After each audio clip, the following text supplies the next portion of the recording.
বন্ধুরা ভিডিওটি পুরোটা দেখতে থাকুন। খুব মজার একটা রান্না আপনাদের সাথে শেয়ার করতে যাচ্ছি। তো প্রথমে পেঁয়াজটা ব্রাউন কালার করে নিয়েছি। এখন দিয়ে দিচ্ছি পরিমাণ মতো আদা রসুন। তো আদা রসুন দেওয়ার পরে এরপরে দিয়ে দিচ্ছি তেজপাতা দেওয়ার পরে এখন দিয়ে দিব লবণ। এরপরে আপনাদের সাথে শেয়ার করছি যে কি এমন মজার রান্নাটা আপনাদের দেখাবো। তো এখানে দেখতে পাচ্ছেন বন্ধুরা বোয়াল মাছ, এখানে কিন্তু অনেক বড় একটা বোয়াল। এই বোয়ালটাকে কিছুটা মাছের অংশ নিয়েছি আর এভাবে নিয়েছি মাথার একটা অংশ, এভাবে একটা কাটার অংশ। তো বিভিন্ন অংশগুলি খুব ভালো করে ক্লিন করে নেওয়া হয়েছে। আর এখন হচ্ছে পরিমাণ মতো হলুদ আর মরিচ দিয়ে দিয়েছি। মরিচটা একটু বেশি দিয়েছি কারণ মরিচটা একটু বেশি দিলে খেতে খুব মজার হয়। এটা হচ্ছে এই বোয়াল মাছ ভাঙা ভাঙা করে রান্না করা হবে। তো এখন আমি খুব ভালো করে একটু কষিয়ে নেব। তো বন্ধুরা এখন হচ্ছে ভালো করে কষানো অনেকটা হয়ে গিয়েছে। তো একটা একটা করে আমি সম্পূর্ণ মাছগুলি দিয়ে দিব।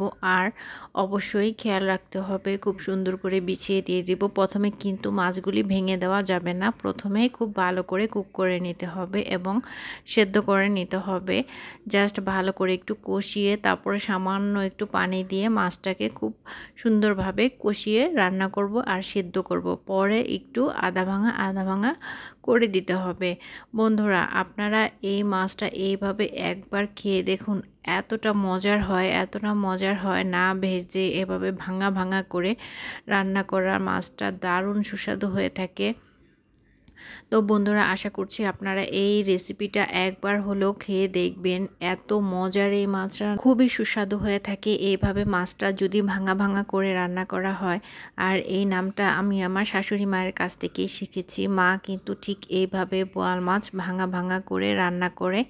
তো এই তো আমি খুব ভালো করে এখন কষিয়ে নিচ্ছি। এরপর সামান্য একটু পানি দিয়ে দেব। তো বন্ধুরা আপনারা আশা করি এইভাবে অবশ্যই খাবেন এবং খেলে একবার বুঝতে পারবেন যে কতটা টেস্ট হয়ে থাকে।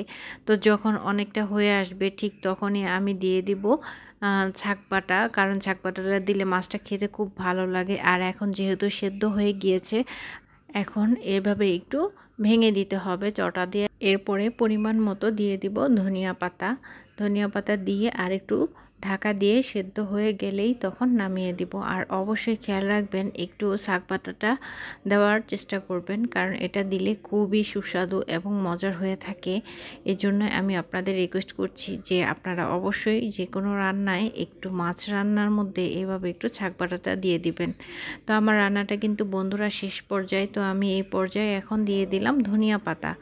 তো অবশ্যই আপনারা এভাবে করে একবার হলেও খেয়ে দেখুন যে কতটা সুস্বাদু এবং টেস্ট হয়ে থাকে। আর এখন কিছু আস্ত কাঁচামরিচ দিয়ে দেব সৌন্দর্যের জন্য।